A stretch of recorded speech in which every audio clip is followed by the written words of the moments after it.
नमस्कार भैया लोग। तो भैया लोग का हाल बा? ठीक ठाक बानू? तो भैया लोग हम का बताएं, अपना मेहरारू से तो हम परेशान हो गई बानी।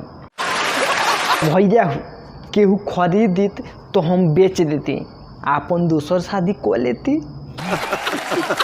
तो भैया लोग तो हम लोग सोचत हो खबलो कि अपना मेहरारुआ के काहे कहता रहे बेचे के, आखिर मेहरारुआ में कमी कौन बा? तो भैया हो हमारा मेहरारू में 1% के कमी नहीं खे, लेकिन हाँ ओकर रहन एकदम 0% बा। तो भाई हो हमार मेहरारू 1 नंबर के घर घूमनी ही है।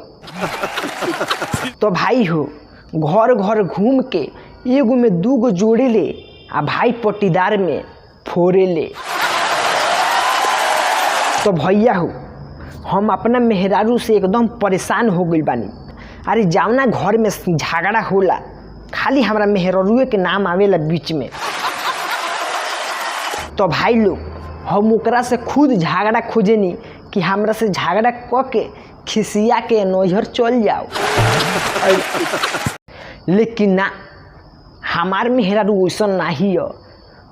कहेले हमरा से तू हमरा के केतनो गरियब केतनो मरब, लेकिन हम तहारा के ना छोड़ के जाए।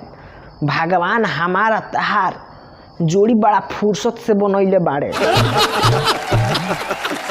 लेकिन भैया हो ये गौरू हमार बात मेहरारू कहेले कि हम घर घर घूमल कबो ना छोड़े, हमार सखी खिसिया जाइलो। तो भाई हो हम ओकरा आगे हाथ जोड़ लेहनी, कहीं ठीक बा महारानी, जे न मन करी वो ना रह, हम तहरा के कबो ना छोड़े। रोइबू आ चाहे हंसैबू, तू हमार कर में फोड़ देलू ये जान।